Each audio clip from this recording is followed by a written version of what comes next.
Good evening, everyone. My name is Malcolm Hackett. As well as being a Director of Bushfire Resilience Incorporated, I chair the board of the community company which owns and operates the 5 local Bendigo Bank community bank branches which have sponsored this webinar series. Welcome to the 5th Bushfire Resilience webinar of 2022, Understand Your Bushfire Risk. This series of presentations has been organised by Bushfire Resilience Incorporated, an independent, community-led, not-for-profit association focused on improving awareness and preparedness for the threat of bushfire. Being organised on the lands of the Wurundjeri Woiwurrung people, BRI acknowledges the traditional custodians of the many lands from which you join us tonight, and the Aboriginal and Torres Strait Islander people participating in this event.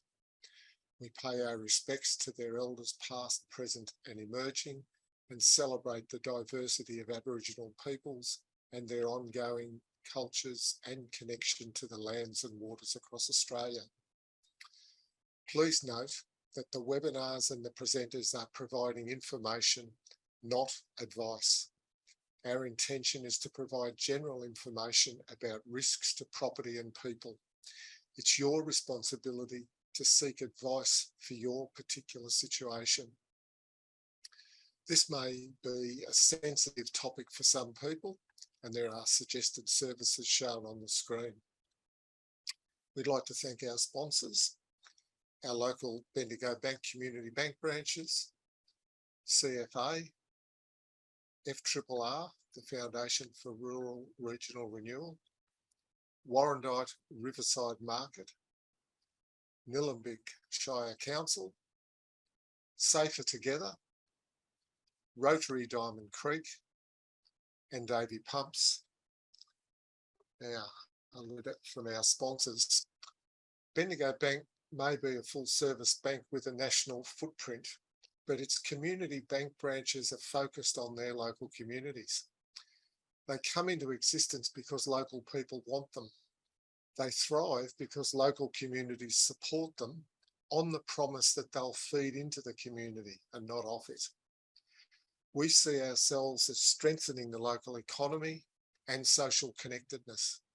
Our branches develop close relationships with the groups, clubs, and their members who bank with us.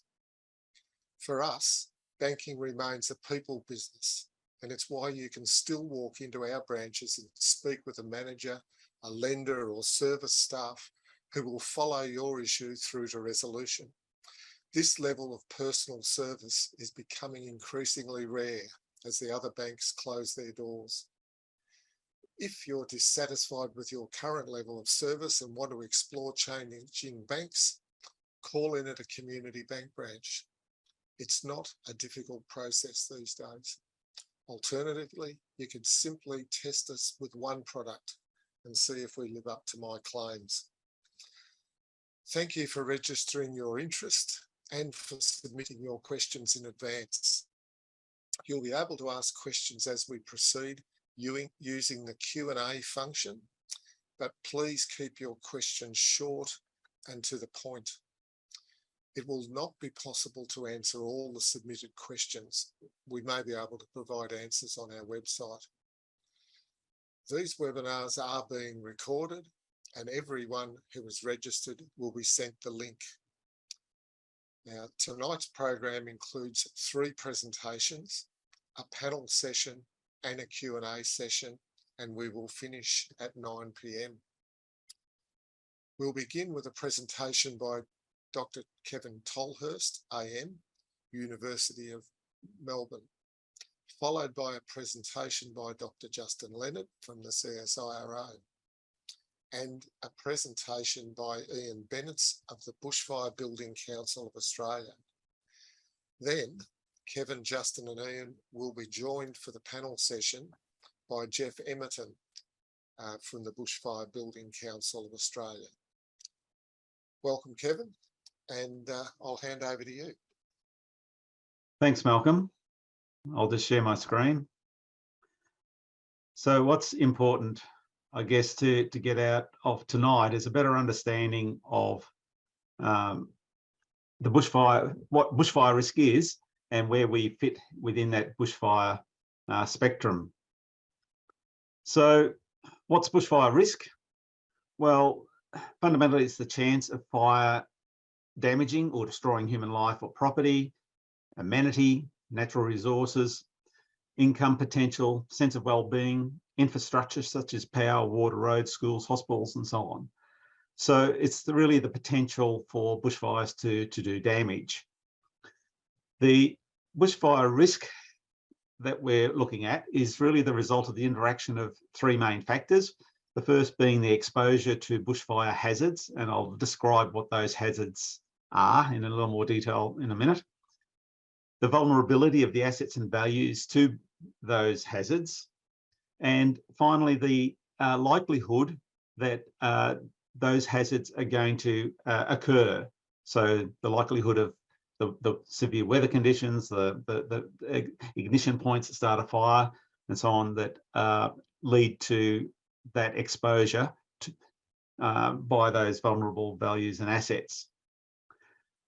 So it's important to take into account the fact that there's a landscape level perspective as well as a local perspective that needs to be taken here. Often we might get a bit distracted by looking just at the local perspective, but we really need to look at the landscape we're living in as well. And I'll try and explain some of the factors that we need to look at there.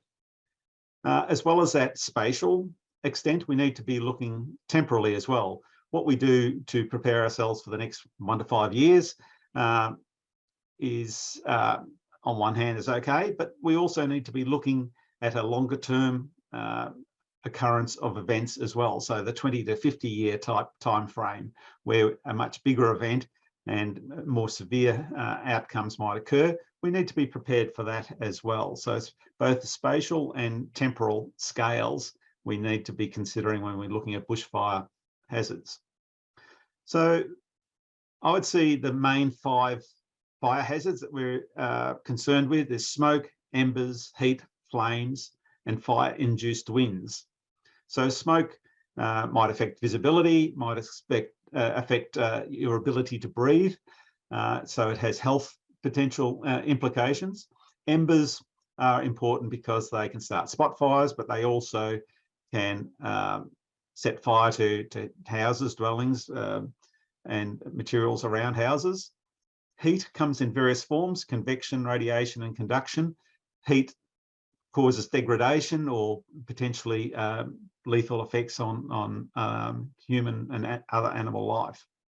Flames, again, is more obvious because it's visible, but generates heat, radiative and convective heat, but also involves free radicals, which assist in the ignition process of flammable material. And finally, the fire-induced winds. We've been seeing those more and more with more severe climate conditions, where we can get cyclone strength winds produced by the fire and associated with that downbursts and potentially the development of fire tornadoes. So these are fire-induced weather events that wouldn't exist without the presence of large-scale fires. So they're the 5 major fire hazards that we're sort of considering. And so what we need to understand then is what's the likelihood of our exposure in terms of both the magnitude, the duration, and the extent of those exposures, because those 3 factors, magnitude, duration, and extent, will all influence whether or not a value or an asset that we're interested in may be impacted by a fire. So the exposure is viewed from the asset and values perspective in terms of those magnitude, duration, extent, and frequency, and that what that value and asset might experience, and so the range of conditions that we're actually planning for. So the main question to be answered with this assessment of the potential exposure to bushfire hazard is whether or not the vulnerability level of that value and asset is likely to be exceeded or not in each instance. So it's not a matter of whether or not fire will reach a particular value or asset, but whether or not it actually will damage or destroy that value or asset. and that's dependent on its vulnerability. So before we delve a little more into that, it's interesting perhaps to have a look at the new fire danger rating system that's been produced for Australia, where different across the country's been divided into 8 broad fuel types. So forest and grassland are just 2 of those. But what this new fire danger rating system has tried to do is give a number, the index, the fire behaviour index, that is equivalent in terms of its potential to do damage across the landscape, regardless of whether you're in shrubland, whether you're in forest, whether you're in grassland or cropland or whatever. So when we look at the scales between forest and grasslands being quite different sort of fuels, you see the same numbers come up. But what's important here is that the categorisation in terms of the potential to do damage, so that the bushfire risk is expressed in similar terms. So, for example, under extreme and catastrophic, it's the likelihood that we're going to have significant losses, both in terms of life and property, but also other values and assets. And when you get to catastrophic, it's highly probable that we're going to see those sort of severe conditions. So that's I guess, been a standardising of how those messages are being portrayed with this new Australian fire danger rating system. So just reflecting on how the fire danger rating system is helping people understand their bushfire risk locally better. So I said that we need to be looking at both the spatial and temporal scale. Now, I've just picked out a couple of notional properties here, one at Strathewen and another one down here at Arthur's Creek. We could look at anywhere across the country, but I'll just pick those 2. And what I'm suggesting is you need to be looking at a 5 to 10 kilometre area beyond your property to see what level of bushfire risk you really might be placed in. So in this case, out to about 10 kilometres away from your property, a large fire in that zone could produce an ember storm that creates firestorm potential around your property.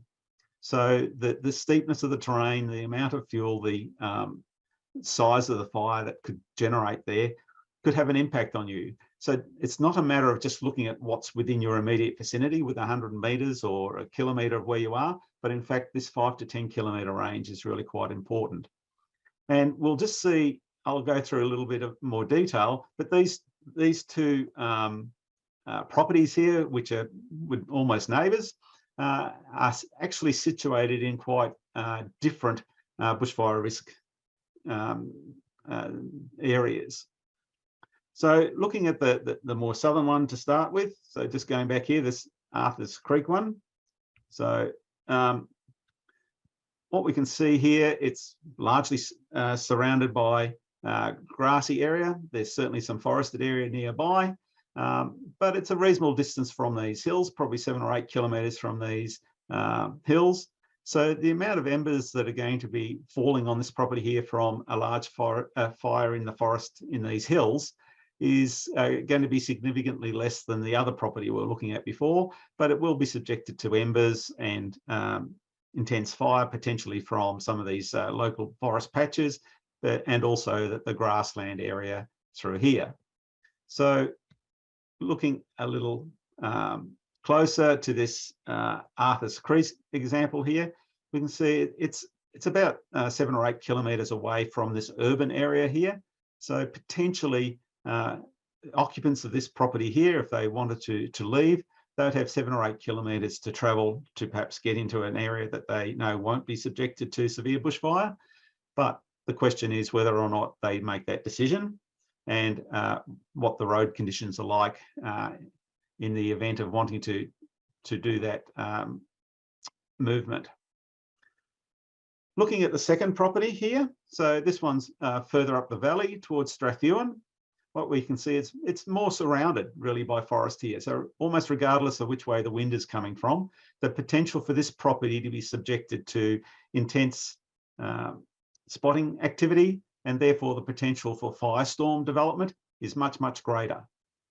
So also the impact of potential fire-induced winds from a large fire in the surrounding area is more likely to impact this area here. So even though it's only a few kilometres away from the other property we're looking at, the severity, potential severity of a bushfire effect in this property is significantly greater. So one of the considerations for this property, so it's up here in the top right corner at the moment, is the fact that the access and egress here is along a fairly well-made road, but it's tree lined. So these trees may be blown over by strong winds. They may be burning because of spotting or the fire impacting on them. But during a fire or even before a fire, because of the weather conditions, the access and egress may in fact be significantly compromised. So the decisions that this property owner needs to make in the face of fire is quite different in a way to what the other property owner would need to consider, given that they're much closer to urban development. So in trying to provide a little bit of guidance here as to the severity difference of the exposure we're talking about here between property 1 and property 2. So the amount of duration of the heating impact on the first property might be between 10 and 60 minutes compared to perhaps 1 to 4 hours with the property further up the valley and more surrounded by those hills. Flame exposure is likely to be similar because they're largely surrounded by grass within that sort of last 100 metres or so around the property. Embers are likely to be arriving at the southern property for perhaps 1 to 3 hours compared to perhaps 2 to 8 hours in the more northern property. So even though they're only a couple of kilometres apart, you could consider them neighbours, their potential exposure is quite different. Smoke in the southern area up to an hour, and perhaps more likely 1 to 2 hours for that northern property. For the southern property, far less likely to be impacted by fire-induced winds because of the its distance from those heavy fuel accumulations, but quite a potential for that Strathewen property, the more northern property, to be exposed to perhaps up to 20 minutes of cyclone strength wind. So that cyclone strength wind could break branches off trees, uproot trees, lift roofing iron or tiles, throw things around houses, break windows.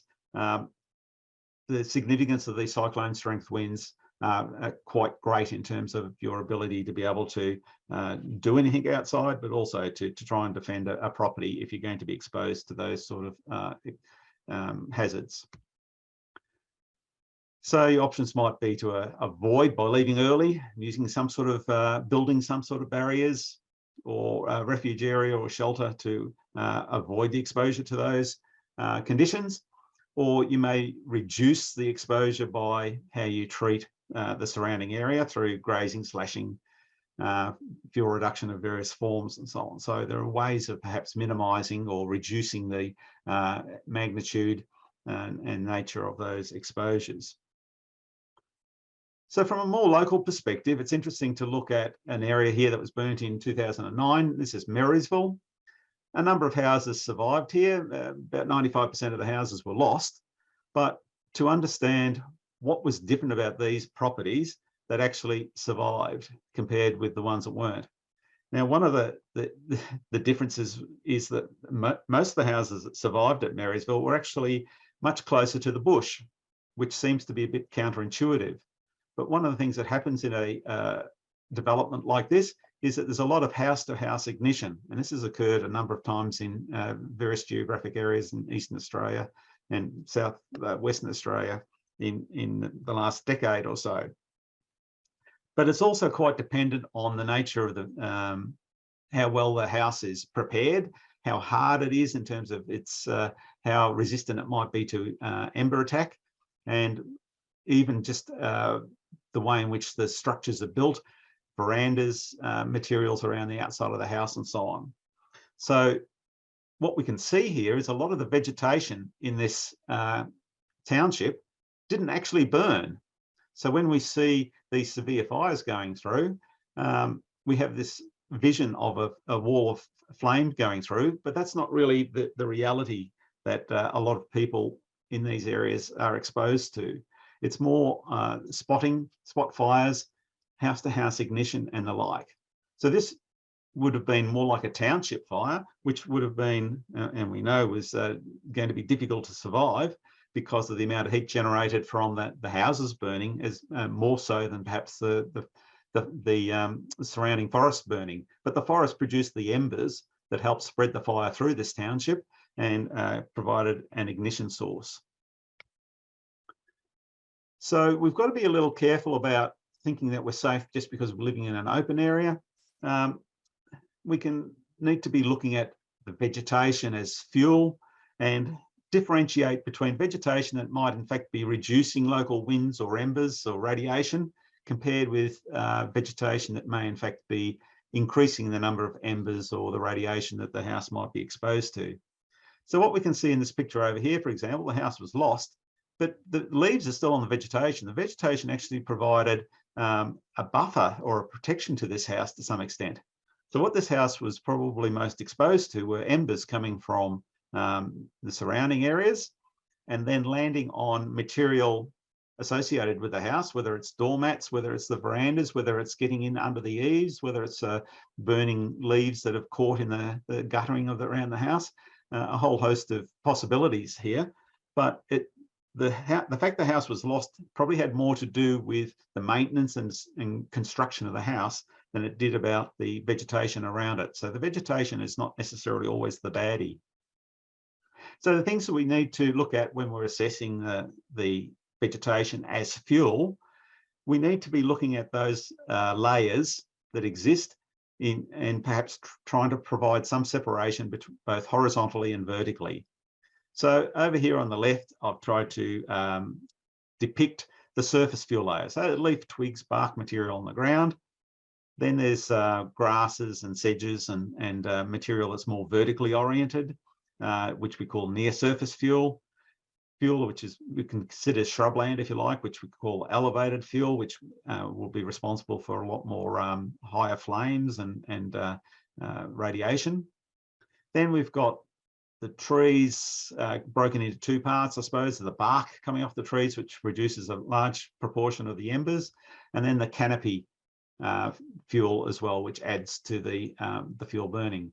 But what we can do, once we understand that these strata of fuel exist, we can modify those to break up both the horizontal and the vertical continuity of those fuels, so that without removing all the vegetation, we can modify the vegetation to reduce the fuel hazard, so that the fuels are less likely to contribute to the fire load, but they may in fact even assist in reducing the exposure to some of those hazards by reducing embers, wind and spotting material.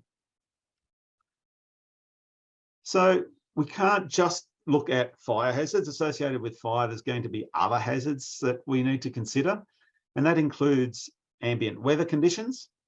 So just trying to work under these conditions can be quite hazardous in itself and quite onerous. So we can end up with heat stroke, dehydration. We can be falling off ladders or out of trees because it's being so windy. So the ambient weather can be a hazard. Falling trees and branches can be a hazard. So overhanging branches or trees over houses, roads, or access in and out of property can be hazardous in itself. Pre-existing medical conditions of individuals can be a hazard. So respiratory, cardiological or physical sort of medical conditions that will be exposed under these stressful conditions. Road accidents or congestion. So trying to evacuate or get emergency help is going to be limited potentially. Poor communications. So that means that perhaps your phone's gone out or your radio's gone out. So you lose situational awareness. You don't really know what's going on about you, so it makes it more difficult to make good decisions. And the other one is that neighbouring houses could be burning and be one of the biggest threats to your property, one of the biggest hazards, because of the heat that's generated by a neighbouring house burning if we don't have some sort of barrier in between us or a gap. So structures within 10 to 12 metres of us burning will be a significant hazard. So where do we come to with all this? Well, what we have to sum up, in a sense, is make an assessment of our own property. And two people living side by side can have quite a significantly different level of bushfire risk. So we have to customise this to our own situation. And we have to work out what's acceptable to us. And that may change over time. So it depends on us, our personal and our situational conditions. So we need to work out what's acceptable to us based on our situation. The risk has to be assessed not only at a local level, but also at a landscape level. So we see where we sit in the context. And we may have to use maps or Google Earth or something similar to really see that. Get a drone, but you need to be looking at a larger view than what you can perhaps see out your back door, because the fire is working at a much larger scale than what we can perhaps see from our back door. And in terms of risk reduction, we can work on reducing our exposure, so the magnitude and duration or extent of that exposure. We can work on reducing the likelihood of that, although a lot of that will be determined outside our control by the severity of the weather conditions or the amount of ignition points in the landscape. But one of the things that we will have a lot of influence over is our ability to reduce the vulnerability of ourselves and the buildings that we live in. So hardening of our dwellings and perhaps even our own physical state can significantly reduce our vulnerability. So there are a number of ways of dealing with this risk once we understand what the nature of the exposures are. So thanks for that. I'll leave you there. Thanks, Kevin. And now I'd like to welcome Justin, and we'll hear your presentation next. Thank you. Thanks, Malcolm, and thanks, Kevin, for setting up that fantastic framing of what bushfire risk is in the landscape. So I guess Kevin's done a really fantastic job of drawing a complete circle around all the considerations that we need to unpack when assessing our risk at the individual house location.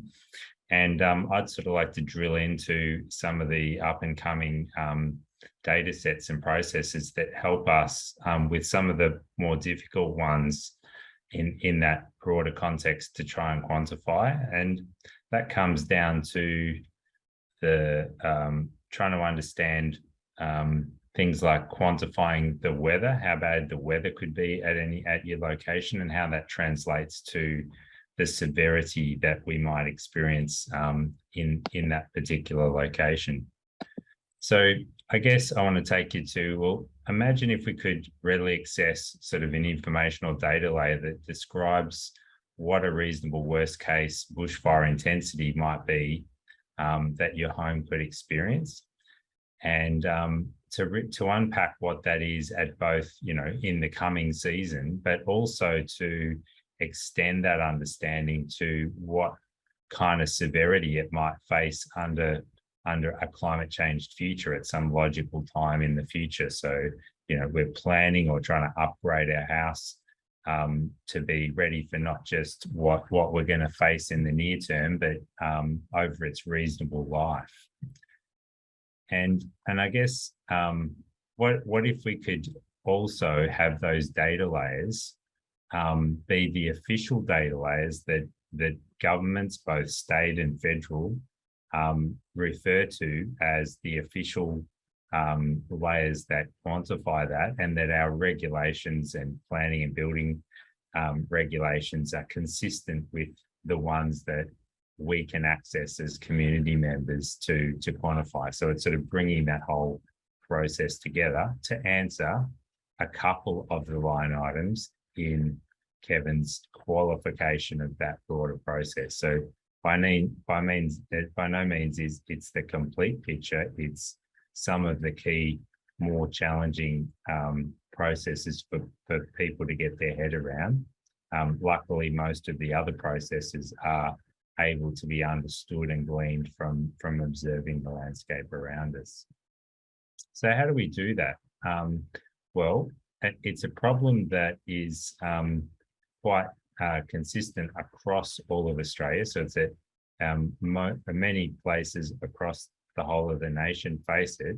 So we've set out with the support of the federal government to actually provide and qualify these as complete national maps. So that's getting the right terrain layers, the right weather layers, and the detailed vegetation and the fuel attributes that go with that vegetation, mapped in very fine scale and combined into a clever mapping system. Now, we have to do quite interesting things to those, like a terrain layer needs a certain type of smoothness to it, and something like a 30-meter smoothing, kind of like what Google Earth looks like if you've ever used Google Earth and looked at how smooth the terrain is. That level of smoothness is about what the fire actually responds to as it moves through the landscape. The weather that we use to qualify it is actually hourly weather that goes back about 40 years, so 1970s to present. And that qualifies sort of where the worst events are in that data set and what they mean and how frequently they occur. And then we use that comprehensive hour by hour data set over that huge time scale and our global weather models to project into the future to give us expected worst case fire weather in hourly time steps at very distant times in the future, like 2050 or 2090. And that tells us what we could possibly expect our houses to have to put up with fires that occur under those worsening conditions. And you certainly might have heard of various descriptions of what fire weather will be like in the future. And there's descriptions like, so the average fire weather might be going up in some places and down in others. Unfortunately, the message is that it's going up in most places, but it's also the variability in that weather is growing. So the worst events are worse, and the duration and so that's sort of adding to the shift. So everything's getting a bit warmer and drier, and the variability is increasing. So unfortunately, the message is that our most extreme events are increasing in frequency and magnitude universally across Australia. So that's an unfortunate message to swallow, but an important one that we need to think about when planning our house on the immediate landscape. In terms of fuel classifications and ecological classes, we use high resolution vegetation models, and we stick with ecological classifications so that when we go out and start thinking about fuel treatments and modifying the bush to manage risk, we can also relate that to how that might have either a positive or a negative impact on our ecological values.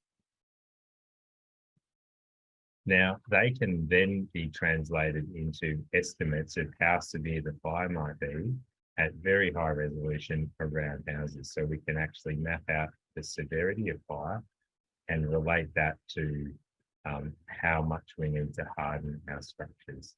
And we can even go on to creating layers and put nominal values on structures to say the nominal likelihood of a typical house could have a certain likelihood of failure in the reasonable worst case scenarios. And that would help to, I guess, set up a context to whether you want to significantly improve that from that level using various methods.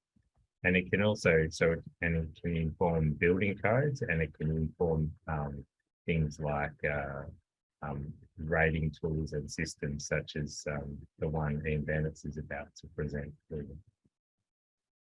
Now, how does that look and feel? So I guess, once again, just reinforcing that we can combine fire weather severity, slope and vegetation into a severity potential map. So what would be the severity of fire proximal to your house if you combine these three things. So it's like a local estimate, and that can then be related to things like quantifying the severity and intensity of fires proximally. And you might find that this looks a little bit like a bushfire planning map, and in fact it is. This is a bushfire planning map for the state of Queensland that not only declares what's bushfire prone formally within their regulations, but qualifies the severity classes that fall within that and a buffer around it, and that's like 100-metre buffer that we're aware of in our planning and building system. So this sort of approach is used in some states in some authorised ways, and what we're doing is making that quite universal, and then also opening it up for public access and for utility with certain tools that the public can then use to qualify their own circumstances in terms of hazard and their vulnerability. And that could be used in a number of different ways, such as an approach like this, where the mapping can show you which vegetation around your particular structure presents a certain amount of intensity or hazard to your property. So it sort of shows you the sphere of influence where you might want to apply your management, for example, or conversely, you would harden the building to be adequate. I'll leave it there. I had to concentrate deeply there to get my head around some of that. Sounds like there's a lot of things on the horizon for us. And I guess our next presentation by Ian Bennetts will tell us something about how that'll have some practical implications. So over to you, Ian. The first thing I want to just say is I want to acknowledge, first of all, that Justin made a significant contribution to this approach during its early development. And I guess the second thing is that this approach is not tied to any regulatory system. It is basically a voluntary approach that people can use to find out how to better their circumstances. The objectives, what are the objectives of this star rating approach? Well, first of all, to allow property owners to better assess the potential risk of property loss due to bushfire, identify the key mechanisms of loss, primarily from ember attack.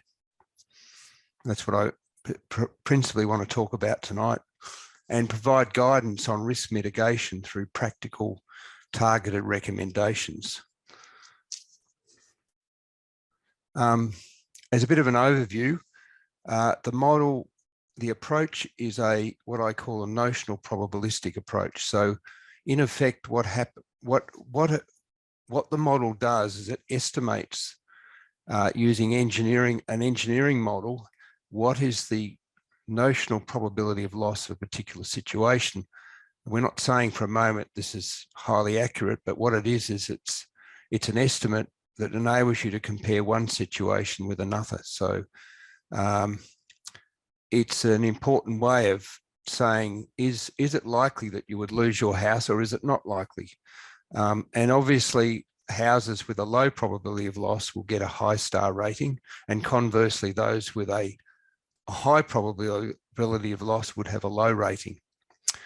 The model assumes the property owner is not present, and this makes a big difference. And it considers losses due to bushfire radiation or flame contact, direct ember attack, and what I will explain shortly by the term indirect ember attack. I'll cover those aspects presently. So it's principally concerned with protection of property. It's not concerned with life safety. The model is basically looking at, will my building or will my house, is it likely to survive given a bushfire? And it assumes, we assume in the model that the property is subjected to a severe level of ember attack without going into detail as to what we mean by that, but a severe level of ember attack, a severe level of bushfire attack. And we actually adjust the probability of loss depending on, sorry, I'll go back one. The probability of loss is adjusted depending on the fire line intensity, bark hazard, and distance from the bush. So inputs to the model are actually the sort of things that Justin was just talking about. The model depends on obtaining inputs of the sort that Justin was just explaining. And of course, the model also requires many house and property details, as you can probably imagine, and as you'll imagine as we go through this. So I'm going to focus on, in this presentation, on aspects of direct and indirect ember attack. Now, what is direct ember attack? Well, we define this as house loss, or loss due to direct ember attack would be due to embers directly entering house cavities or landing on surfaces or very close to the house or its attachments where components are combustible or vulnerable to heating. And we actually, in the model, we have identified what we consider to be 22 independent mechanisms. And they're characterized with respect to various pathways. So one pathway, you might think of one pathway as being the roof. And in relation to the roof, we've identified 4 mechanisms. Another pathway that embers could enter these or affect the structure is through the walls, and the six mechanisms. Or it could be via attack of the windows and frames, and there's 4 there, or the doors and frames, and so forth. And we go through right through to subfloor, evaporative coolers, gas supply, ventilation pathways, and skylights. So I'm just going to talk about roofs and walls briefly, because it's quite a complex. To go through everything, we don't have time. So let's think about direct entry into the roof space. And here I'm looking at mechanism 2. And the options are, if you've got a tile roof, you can see gaps between the tiles, so you can get some smaller embers coming through there. And of course, if you've got material stored in the roof, that can have an effect. Also, you can see with a steel roof, you could have gaps along the ridge through which embers could enter. And then many houses have actually eaves fence as well. So this is an important thing. So if these are not screened or they're not dealt with, they can lead to the entry of embers into the roof space. Mechanism 3 is debris in gutters and valleys. And I've just put a couple of pictures here that we've taken during surveys. And I probably don't need to say too much more. Obviously, the likelihood of loss depends on the level of debris, and that in turn will depend on whether you've got adjacent or overhanging trees. And also the likelihood of loss depends on gutter and roof construction details, and so forth. The other mechanism 4 that I'm going to talk about is attached structures. So this is an unusual one, but this is referring to pergolas and carports that might be physically attached or very, very close to the house. And particularly in cases where, and this is not probably a very good picture, but you could imagine if you had fuel at the base of those verticals, significant fuel, in this case there isn't, but if we did, then the fire could actually climb up, depending on the type of material that the vertical posts are made of. It could climb up to the roof, and depending on the roof construction and the sheeting, could actually spread across to the house. And of course, the other thing that's important is where it's attached. Obviously, if it's attached above the roof line, it's not an issue to the same extent as if it's linked to the house below the eave. let's looking at wall mechanisms. This is mechanism 5. This is one we're probably all familiar with, direct entry into a wall cavity. And the sort of factors we consider here are the gap sizes, the areas and the length of gaps. The interior wall construction is obviously very important because once embers get into those gaps, it depends on what's inside the walls as to what actually happens. Cladding directly adjacent to debris or mulch. Now this is not a good picture either because it's a brick wall and it's not really an issue here, but can you imagine if that was a combustible wall and you had significant combustible material at the base, that could, a fire that could develop through ember attack could actually affect that wall. And the sort of things we consider there are the length and type of cladding and the level of mulch or debris at the bottom of the wall. Another couple of mechanisms that are similar are ember build-up on horizontal fixtures. So, for example, and this in practice is not a highly significant mechanism, but it's one we consider. Things like electric fuse boxes, for example, would be an example of that sort of fixture, but there are others. Embers landing on ledges above windows. So when I walk around the neighbourhood, I actually see metal construction that contains blinds, and above this construction, which is quite a wide ledge, you also have combustible infills above the window, and I'll show some examples of that. So things that become important are the width of the ledge, the type and length of cladding. Now here's an example. These constructions at the very end of the house there, they are actually almost a horizontal ledge. I suspect it's not an issue in this case, but if it could attract some debris, what you've got there is effectively combustible cladding and a horizontal surface, almost horizontal surface, on which the embers can collect and ignite any fuel that happens to be there. So we look at that as well. Second stories, probably not an issue if there's a decent slope on the roof.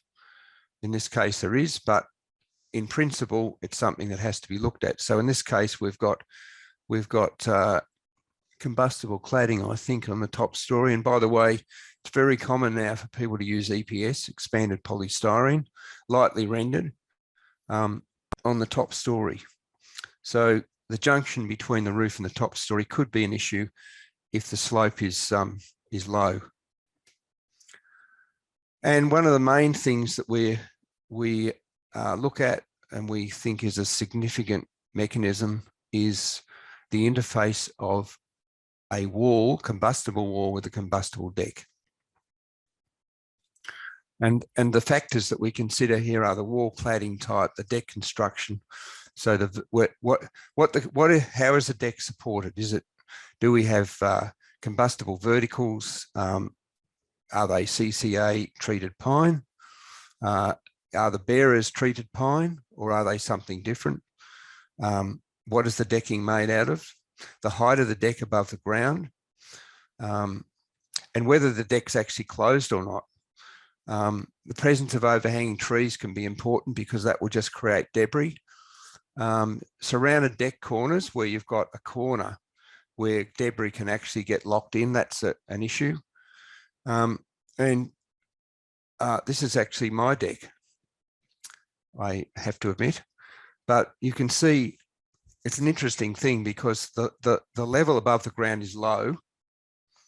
And what I realized was that when you blow the leaves off the gravel path there, they generally speaking go under the deck. So if you look under the deck, there's quite a lot of fuel that's starting to develop up there. And then of course you've got some vegetation directly adjacent to it. So this is an example. This is actually a Merbau deck, but the supports are class 1 timbers. The horizontal bearers, are actually treated pine. So there's a whole range of issues associated with decks, and the answer could be, well, we just enclose them all. But one of the things that we have to think about is that if you close it in, you've probably got to ventilate it properly, because there are other concerns such as termites, and it's not, in practice, it's not a good practice to just close things in, especially in country areas. Now I'll come on to indirect attack. So we've talked about direct ember attack. Now I'm going to talk about what I call indirect attack. And this is basically where an object which is outside of the house has been affected by embers, and it could be anything, but let's talk about it being started by embers. And as a result, that object burns. Now, the little diagram there shows a house. It could be the house next door. It shows a bush on the right-hand side. And if that ignites, so one of the things that we're concerned about here is that once these objects ignite, and this is something Kevin touched on, you can get significant levels of radiation. And of course, that depends on the spacing, and it depends on the size of the radiator. And it also depends on the nature of the material. So if you had, say, annealed glass windows, which is fairly standard, and you had significant level of radiation from an adjacent object that's burning, you could break the glass. And once that breaks, the embers can actually come straight in. So we look at that. Now let's I've just gone around the neighbourhood and taken a few pictures. Here's an example of a caravan, which, if it did ignite, would produce a very significant fire. So boats, caravans, cars, we have to be very careful. To leave them in certain locations during the bushfire season is something we have to be very careful that we don't do. Wood piles, plastic bins, kayaks, canoes, outdoor furniture, all of these things we generally know about. This is a shot I took of a house that's actually got quite significant bush at the back of it. The guy parks his speedboat, open speedboat, right near the front door, and it's very close to the window. And the photo on the right is not that boat, actually. It's just showing that boats can burn very well because they're made of polyester and they've got soft furnishing. So you could imagine embers dropping straight in the top and starting a fire. And the radiation from that fire is quite significant and will last for quite a bit of time. Another photograph. These are probably trees that we shouldn't be planting. We should be careful about what plants we plant around the house. And this is something that Kevin's touched on as well. Be careful about low-level plants of the wrong sort near windows, native grasses or unmanaged grass, bushes and shrubs of higher flammability, those that we might describe as having a higher flammability. And this is some examples here. So the model actually allows this to be taken into account.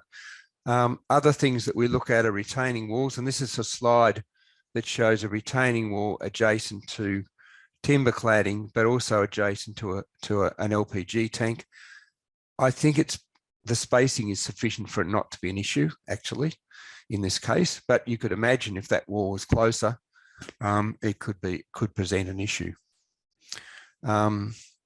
Timber fences and plastic water tanks, they can be issues. And this is a slide, one of the slides that Jeff took on some of the recent examples where we've been applying the model. And it's interesting what you can see here. We've got, not only have we got a timber fence, which I think is a treated timber fence running along next to the house, and there's windows on that side. We've got one at right angles as well, and we've got a whole row of pencil pines behind that. And then we have the house next door. So this can be a difficult thing to deal with, because In suburbia, houses tend to be quite close to each other. So we've got to think it can present a problem. So we really do need to look at the house next door. If the house next door was very resilient in terms of bushfire resistance, then we needn't worry too much. But if it's a poor example and it burns and it catches fire, even if your house is well designed, if you haven't considered this hazard, that's going to be a problem. Could be a problem. Same thing goes for detached garages. And it's possible that we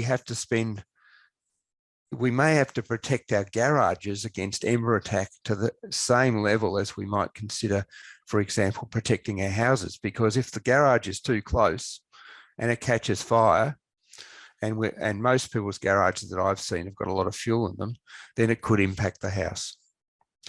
So the model takes that into account. Just to summarise the star rating approach, it's a model that enables the notional probability of loss for a house to be determined. It identifies the key contributors to the probability of loss. It identifies potential mitigation measures to achieve the most cost-effective reduction in loss. And the star rating is a function of estimated probability of loss. Now, I should say that Jeff Emmerton is taking part in this webinar tonight, and Jeff is the one that's in charge of developing the models, and they're going to be in the form of an app for a home user, but also there will be an expert version of the model as well. And maybe during the question time, Jeff might be able to give some more details on that. That was fascinating. Thank you, Ian. And I look forward to that panel discussion. A little bit about BRI. We encourage our audience to complete the feedback survey. We'll send you a link after the webinar, and your response will actually benefit other people living with bushfire risk. So this information, the collected information, is really useful. The second thing that that's connected to this is we really need your help to let your friends and community groups know about our webinars. We do a pretty good job of getting ourselves out there on Facebook and so on. But if you can share our pages, share our posts, and tell your friends about the webinars that are available on our website, it'll help us, it'll help them, and we will build greater resilience in the community. Before the coming fire season, you could explore the BRI website, and you may not have looked at that, but you'll find full recordings of our webinars over the last 2 years and this year. But you'll also find bite-sized segments for each webinar. There's transcripts to read or print so that you can look at them in greater detail. And there's a search engine so that you can use topics or keywords to find what you're after. So if you haven't had a look at that website, I really do recommend you take some time to have a look at it, explore it. Now, I'd like to welcome Jeff Emmerton, who's going to join Kevin, Justin and Ian for our panel discussion. I guess, well, going back to where you started, Kevin, that, knowing our country, knowing where we live, and not just looking out from the back door is, I guess, is the takeaway message that I got. I need to do more in my piece of country to understand the threats around me. I thought you made that pretty clear. Does anyone else want to comment on what they took out of that theme of knowing your country. Yeah, I'd say that's sort of fundamental to getting a sense of understanding.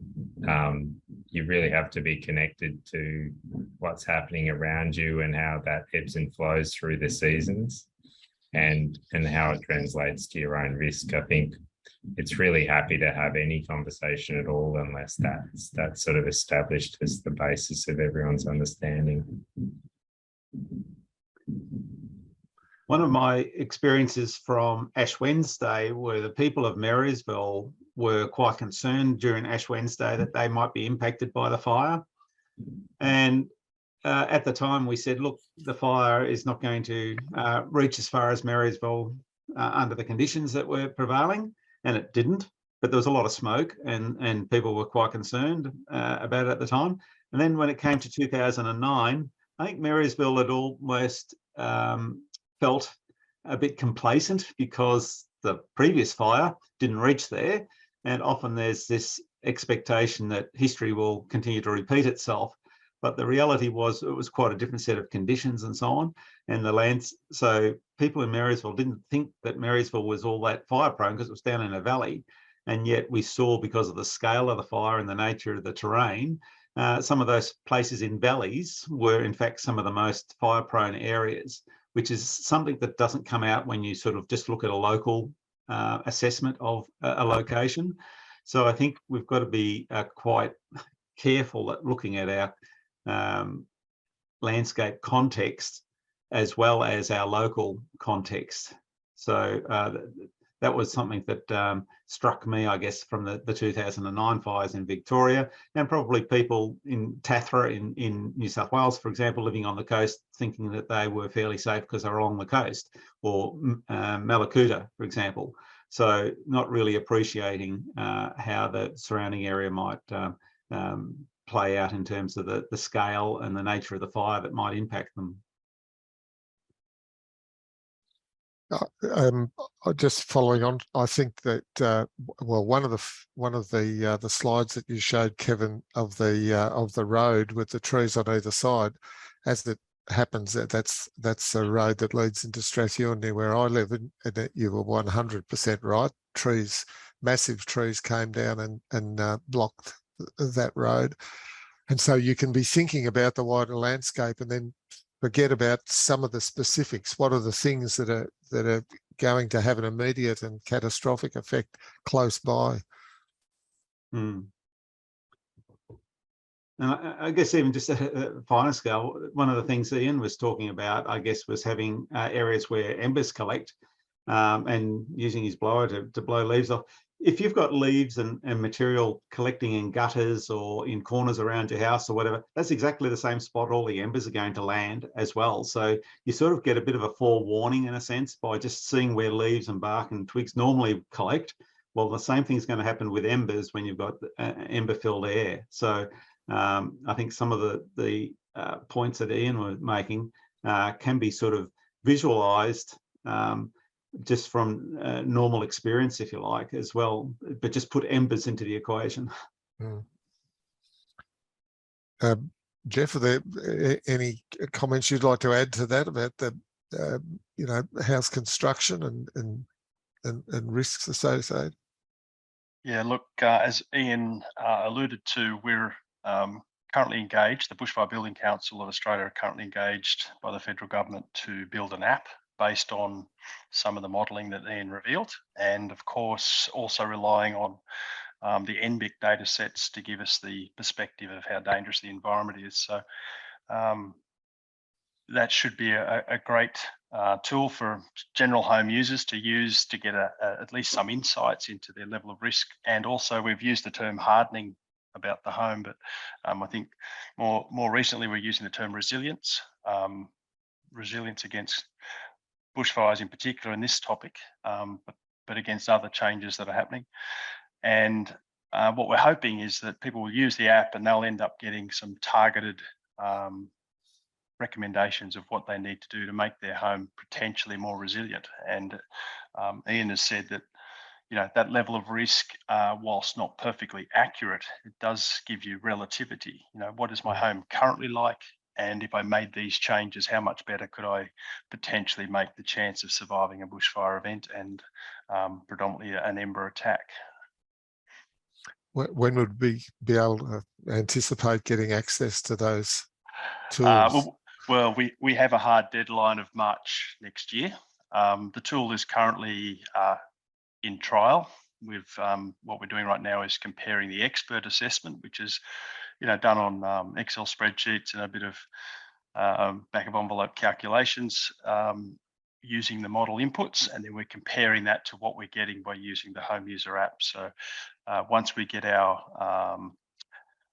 our standard results working for us, we've done around 30 homes, predominantly in the proactive local government area, and have supported us. We're also looking to do a number of homes from volunteers in Victoria as well in the coming months to validate the model and to validate that the app is usable by a general home user as opposed to relying on experts. Yeah, well, that sounds incredibly useful to me.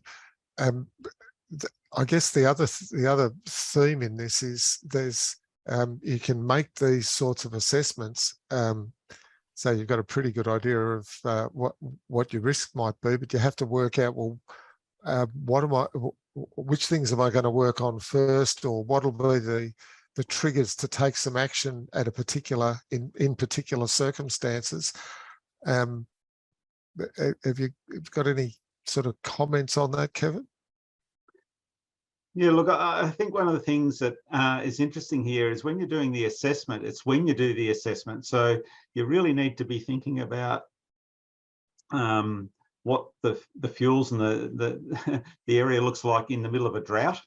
So doing an assessment at the moment when you've got green grass and water everywhere and all the rest of it isn't going to give you a good reflection of what the bushfire risk really is. You need to think about, well, what might this look like in a drought?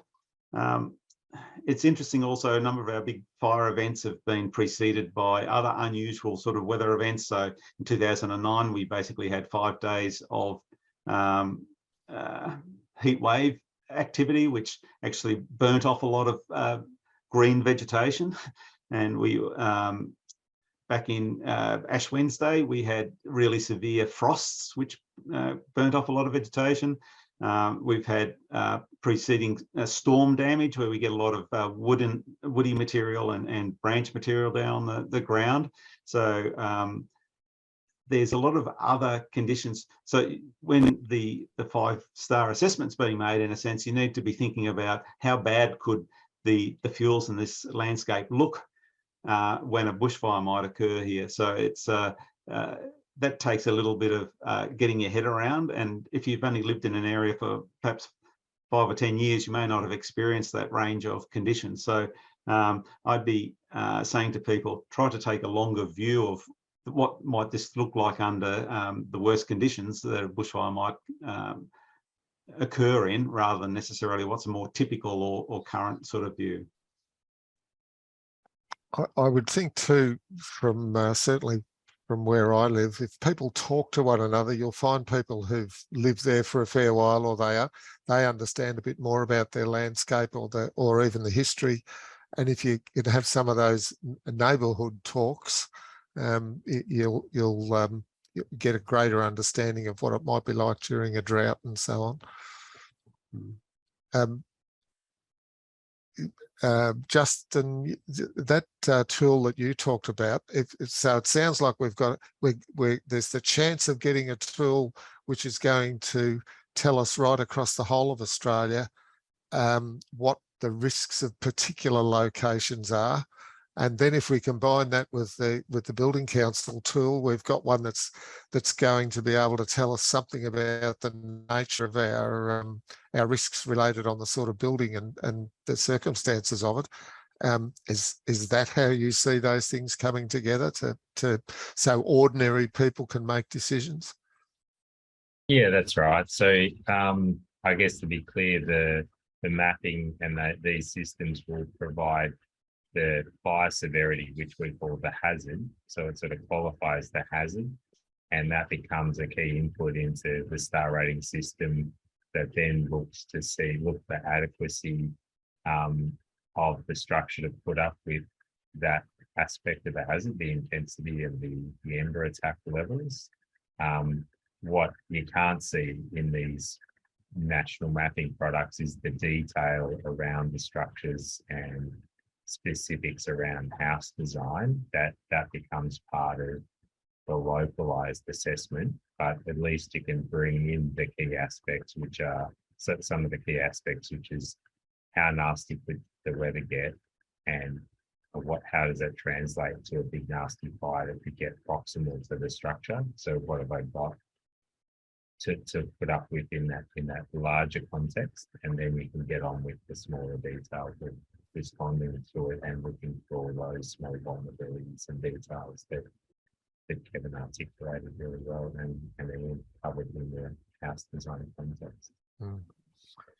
We'll move on in a minute. Is there anything we haven't talked about that anyone would want to raise?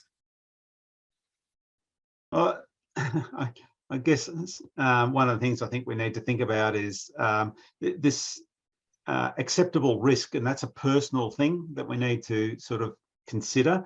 And at what point do we make decisions to, leave the district or move out on a day of extreme fire danger, or what fire danger rating am I going to use as my trigger for taking certain actions and so on. So there's a lot of personalizing that has to go on. So all of these tools that we're talking about provide this sort of general picture, but then no one can tell us exactly what our level of vulnerability and our acceptance of risk is, but we need to be looking realistically at those risks and dealing with them so that we're not hit by a surprise in terms of the impact, and therefore we become a lot more vulnerable and less resilient to a bushfire event. So really working through the process, and I guess people who have joined this webinar are already doing that thinking process, but we really need more people in the community actively thinking about these things, working out what their triggers are, and their at what point will they make critical decisions based on their the amount of risk they're prepared to take and understand that they're exposing themselves to. Thanks, Kevin. Let's get on to some of the questions from people who have been watching us. And here's a complicated one.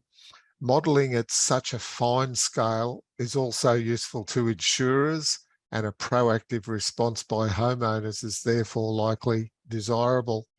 If I spend money upgrading my house to a 5-star rating, what are the chances of me achieving a lower insurance premium? I'll take that one, Malcolm. BBCA have been actively engaging with both insurance and bank industry. In fact, part of the grant insisted that we have some sponsorship and support from those industries, that they would understand what we were doing. I did answer one of the online questions before that, we are told that there will be offers of discounts for people who either have a high star rating to begin with or are able to move their star ratings from where they are now. We trust that the insurance industry will do the right thing by that and not purely use it to take a negative approach, i.e. low stars potentially would lead to higher insurance policies. But we have to understand they have a lot of very highly paid actuaries who are doing this stuff already, but probably with either incorrect science or some poor data sets. So we would hope that this will help them actually achieve a better result for everybody. Here's a question. In Kevin's map, how would southern property owners be better off moving to a village as 10-kilometre radius still has heavy vegetation? Yeah, well, I guess I'll start on this one. I'm not necessarily saying that they should move off. I think it's more of an option for them to go to that urban area if they needed to. but they would still have to go through the same process, I guess, as to whether or not that's their best option. But it's more of an option than the person further up the valley at Strathewen, in a sense, because the vegetation isn't as heavy as far. The roads are a bit more open and major, but it's not without risk, and it's not necessarily the most acceptable solution either. So that's where that has to be a personal decision made on an assessment beforehand, but also update that assessment at the time based on the circumstances that you might find yourself in. But it does mean that you probably have a little more time to make that decision than perhaps a person further north in the Strathewen case, for example. That would be my point. Yeah, that whole thing of being caught on a road, and when you're there and your risk goes up the longer you leave it. Here's a great question. I want this answered for me. I have a lithium battery mounted on an external wall connected to a solar system. Is this considered in the star rating system app? And is the lithium battery a risk? Yeah, lithium batteries can burn very badly, as we know. I guess the answer, I mean, I'd have to look at the detail. The answer is no, we don't consider it at the moment. One of the reasons for doing for testing the model out is to make sure that we're picking up things that we should be picking up. I personally don't think, it depends on, it depends on the situation. If it was, for example, too close to an object that could burn and provide significant radiation, I'd be very worried about it, right?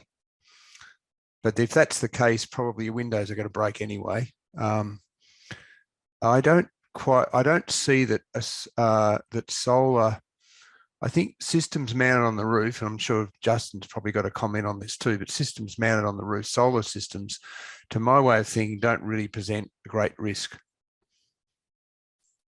from an ember attack point of view.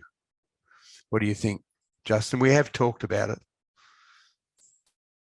Yeah, so lithium batteries can handle reasonably high heats, like you can get them up to 80 or 90 degrees without them going unstable, even a bit hotter than that. If you're discharging or charging them while they're at those temperatures, they'll be starting to get damaged. You tend to want to use them at temperatures below 60. So it really does come down to not having significant fuel loads around it, stored materials depths. If you're in quite a high bell rated location, like you're in a bell 29 or bell 40, and that lithium battery was facing the fire approach side, I'd also be concerned that might be enough in itself to present a risk. So we move to simple shielding approaches to keep the radium off the battery.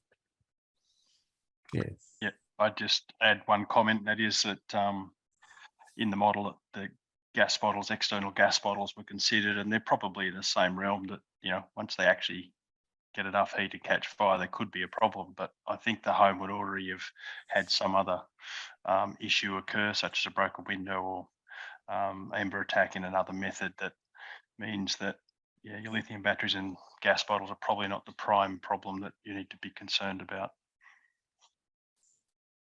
One observation I can make about solar panels, the last time I cleaned mine, was that Indian miners had been dragging all sorts of building materials underneath them.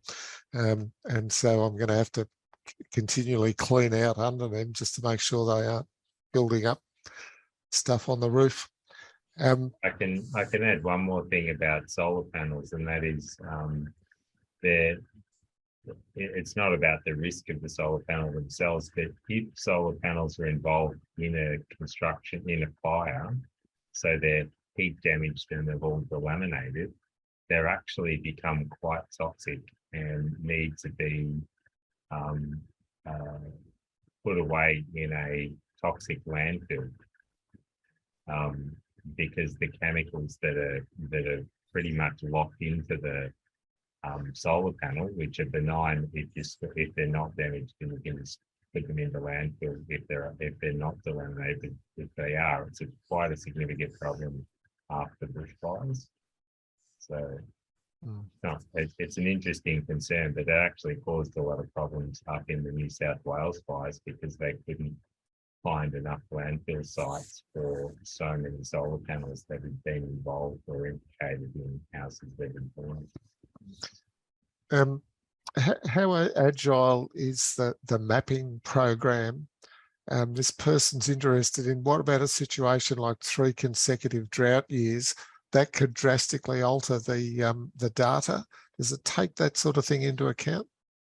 Yeah, so I guess there's two mapping approaches. One is a really long-term projection of what reasonable worst case is. So that's looking way into the future and saying, aim for this far.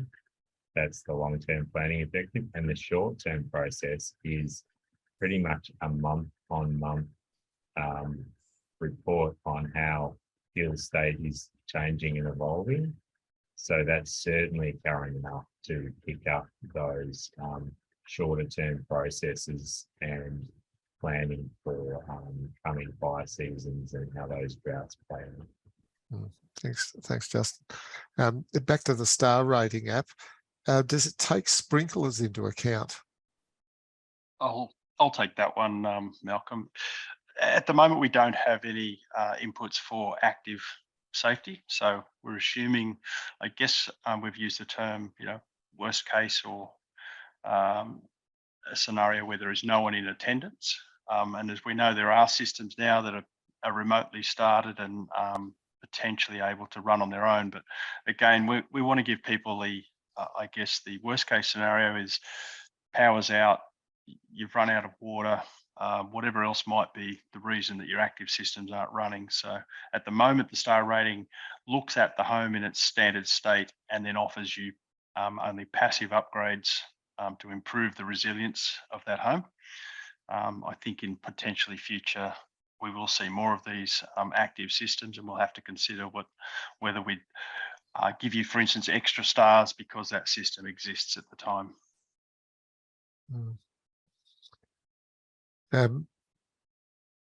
Now, here's a long question. Because we're well prepared and know what to do, under the previous fire danger rating system, we used to stay at severe with an index of 50 to 74 and leave at extreme with an index of 75 to 99. Now that the new extreme encompasses both of these with an index of 50 to 99, is there a risk that many people who used to stay at severe will now stay at extreme? What do you reckon, Kevin? Yeah, look, I think that there are a lot of people out there who have done a lot of thinking about at what point their trigger for leaving or taking certain action will be, what that will be based on. And I'm an advocate that more of the fire behaviour index should be made available rather than necessarily just the rating. So I think if you're in a forested area, that the numbers will match up pretty much with the old fire danger rating system if you're in a forested area. Where it's going to be a big improvement is areas where you're perhaps more in grassland, cropland, semi-arid areas and so on. But at the moment, the fire agencies aren't prepared to give us those indices, which I think is a major problem, especially for people who are trying to prepare themselves the best they can. And if all you've got to go by is the rating, I think that's a major limitation of the new system. I'm hopeful that in time the index will also be released. I don't know whether Justin's got a comment on that as well, but I think it is making it more difficult in a sense, because you used to be able to almost calculate your own fire danger index based on the weather forecast. Now it's much too complicated for an individual to be able to do that. Justin, you want to add anything? Don't feel compelled. No, I think Kevin's nailed that one sufficiently. Okay. Here's a question. The end of this article advised that fire reduction burning had no significant reduction of bushfire impact under extreme conditions. Could you comment on that? I think it's one for you, Kevin. Yeah, we're getting quite political here, aren't we? Look, the reality is that if you've had low intensity fire in the landscape, there's less fuel in the landscape. And if you've got less fuel in the landscape, then the scale and severity of the fire will be reduced. That's not to say that you're going to necessarily stop devastating, potentially life-threatening and house-losing fires, because even if you've reduced the severity of the fire by a factor of 10, that may not be enough to make it not lethal or non-destructive. What it does do, though, is extend the period of time where the fire is controllable or tolerable, in the sense of perhaps being survivable, or either for a house or a life.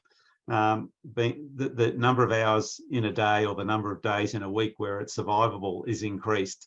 So it's just a simple physical sort of calculation. If there's less fuel, the intensity of the fire will be less and the scale of the fire will be less. So it's true probably to say that it's not necessarily going to put the fire out, it's not going to stop the fire, but it will reduce the severity and the period of time when that severity is tolerable. So there's the misinformation out there is based often on the principle of saying, well, this area was fuel reduced and it didn't stop the fire. Well, it doesn't need to stop the fire to reduce the risk. It only reduces the risk, it doesn't remove the risk. That's the thing. And so that's why everyone has to take some responsibility for their own level of risk and work out what's acceptable, because it's not going to be achieved just through something like prescribed burning. That's not, or aircraft for that matter. There's no one single factor which is going to remove bushfire risk.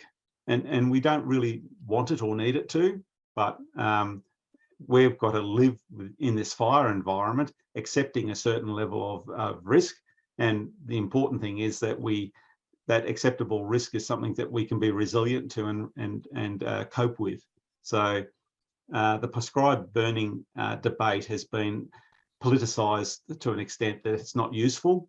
And in fact, more low intensity prescribed fire in the landscape would be very beneficial in terms of reducing the severity and the improving the recovery time after fire. But it's not a silver bullet as sometimes is being portrayed.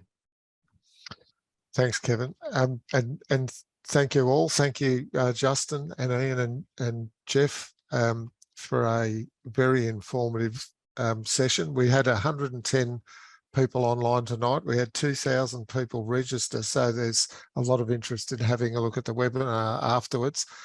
And I'm sure that your responses will help our audience to better understand their bushfire risk. Can I thank our audience for attending? We appreciate your continued interest. Remember, when you leave tonight's webinar, you'll automatically receive a short questionnaire. And again, your feedback to those surveys will help other people. Now, our next webinar, and it's the final one for 2022, it was the postponed one. It will be on Wednesday, the 5th of October, and it's your last resort options. And we'll have Jim McLennan, and I'm pleased to say we'll have Justin helping us to get again, and Rob Gordon. This was the webinar that we couldn't provide earlier. I'd like to acknowledge Max Garner, Mark Ravel, Lisa O'Brien, Alan Bloom, Max Coleman, Fiona Mackin, Peter Milton Hall, and Tammy Garrett for their commitment in conducting this webinar series and for maintaining that very informative website. Thanks also to Maggie Broom, Arthur Coates and John Bishop of Ringwood Movie Makers for their invaluable assistance.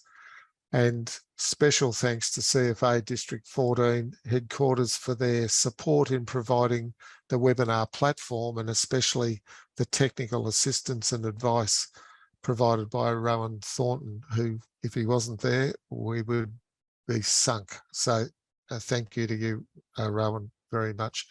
Thank you to all of you, and good night. We'll see you on the 5th of October.